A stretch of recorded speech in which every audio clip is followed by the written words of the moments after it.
Every year, more than 480,000 people die because of smoking, and guess what? These professional footballers don't give a damn about it. And when I say this, I mean it. So hold tight, because today we've brought you world-class football players who can't help to take a puff at every chance they get. And be prepared, you really didn't expect it from some of these players, especially the last one. But let's start with Marco Verratti, the man who knows how to have a good time. But when you're as talented as he is, you deserve all the fun that is in this world. But smoking? Nah, it's a big no, I reckon. He learned it the hard way. Back in 2017, when PSG showed their real class against Barcelona in the first leg of the round of 16 in the Champions League, they destroyed Messi and co with a humiliating 4-0. Verratti and his teammates could only think of the next team they could destroy in the quarter-finals. So Verratti went clubbing 2 nights before the second match against Barcelona to celebrate it already. And we all know how Verratti is with partying. He smoked, he drank, and he partied as if it were the end of the world.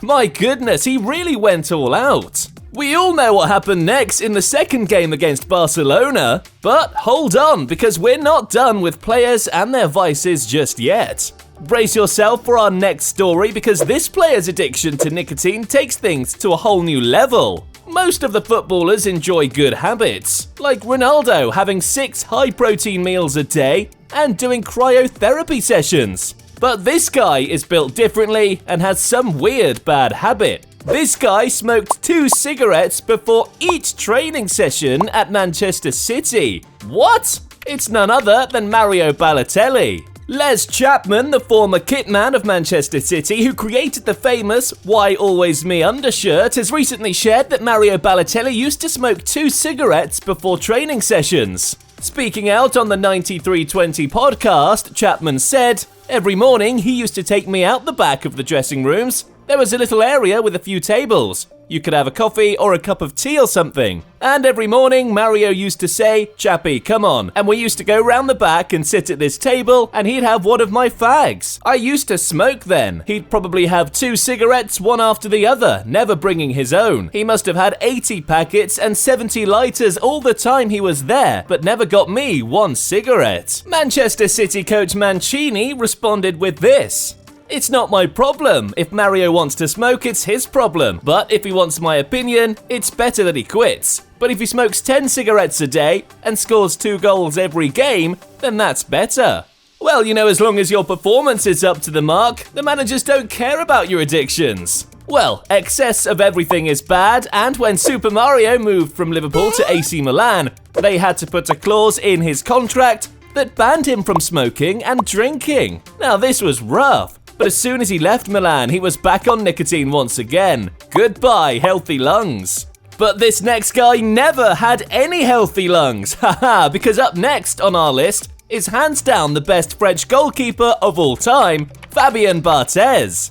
Well, this man was good at both, saving the ball from going into the nets and taking a puff on every chance he got. Fabien was one of the heaviest smokers in football, and it was all sunshine until he moved to England. The boy was playing under the guard of Sir Alex Ferguson, and one time the big boss caught Fabien smoking in a hotel, but surprisingly, he was pretty cool with all of this and said to him, "Don't worry, son, you can smoke. I saw that you were smoking. You're going to play tomorrow anyway." Perhaps Ferguson's response just goes to show how dire United's goalkeeping situation was at the time, with Barthez not exactly displaying a wholly professional attitude. It was so hard for Sir Alex to replace the great Peter Schmeichel. Next up is one of the most gifted players in the history of British football, a man with supernatural abilities and unreal talent. Wayne Rooney was the perfect footballing icon, except for his addictions. From lighting up a cigarette, urinating against a wall, and singing raucously in the street at dawn, he looked every bit the boorish England fan instead of the most blessed player in the country.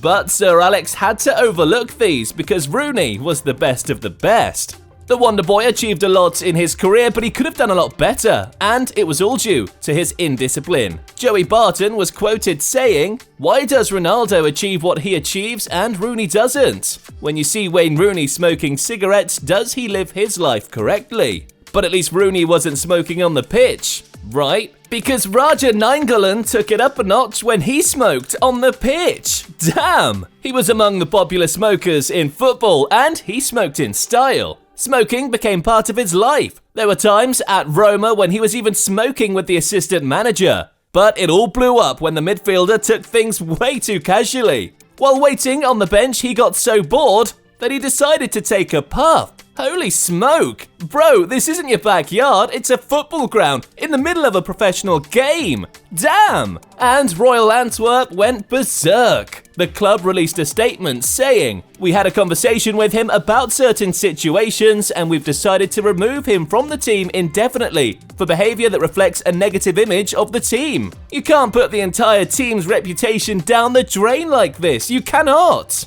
What Nainggolan had to say was, "I smoke and I'm not ashamed of it. I believe I do my job as a footballer well and that is what matters." Nainggolan made an easy escape because the next guy on our list had to leave his favourite team due to his addiction. By this time you must know I'm speaking of Ashley Cole, one of the greatest left-backs to step on the football field, part of England's golden era of football. It was impossible to get the ball past him, but addictions, you know, they get the worst of you. As he was playing for Chelsea, the boss Jose Mourinho was not pleased with his smoking addiction. According to his teammates, Ashley was a chain smoker. And how could Mourinho overlook this? It was a ticking time bomb, and ultimately it forced Ashley to part ways with the Blues. He nearly won everything during his career. I just wonder, if he had not been a smoker, what could he have done? Well, I guess smoking is something you start out of curiosity, but then it becomes a necessity. If you don't believe me, just look at Jack Wilshere. Boy was seen taking one cig once, and it became the word on the street. And why not? The media loves controversy.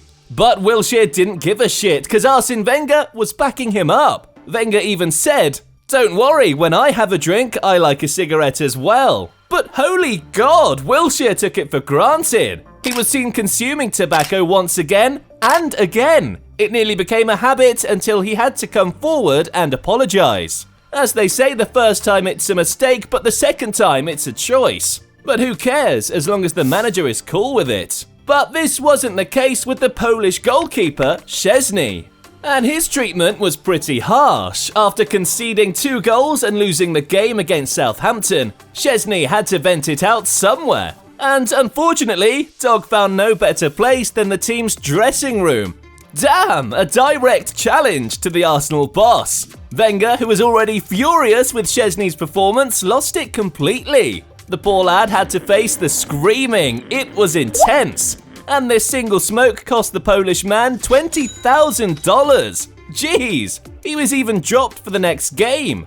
Wenger can be pretty unforgiving. But this was just one occasion, because in the 2020 Euro Cup, our guy was seen smoking hours before the game. Strange, isn't it? But I guess it's the pressure that does this. If you don't believe me, now you will. One of the most prolific Italian players also couldn't help but smoke. The Juventus superstar, Buffon. The guy always seemed so calm and composed, but maybe it was because Dog smoked all the stress away before stepping into the field. Nah man, I'm joking, but in 2017, after reaching the Champions League final, Buffon was seen holding a cigarette. And Nicholas Bentner narrated that smoking cigarettes is something that is done by players at every football club, but during his time at Juventus, he noticed an unusual tradition with the squad. I couldn't find the guys, and it was a little bit weird. It was my first day, you know. Then I found 10 or 12 of them in the toilets, including Buffon and Pirlo, just having a coffee, talking, enjoying each other's company, and having a cigarette. It was an amazing sight and made me feel like this was something I will enjoy. Well guys, moving to our number 1. The greatest Dutch player ever born, Johan Cruyff, was not made for football, rather football was made for him. This man won everything except the World Cup. He left a legacy that still remains unmatched. His success as a player and a coach puts him right next to football goats like Maradona and Pelé. But let's get to the point. Johan was a heavy smoker. And by a heavy smoker, I mean this guy was living on nicotine. During his prime, he was consuming 20 cigarettes every day. My goodness.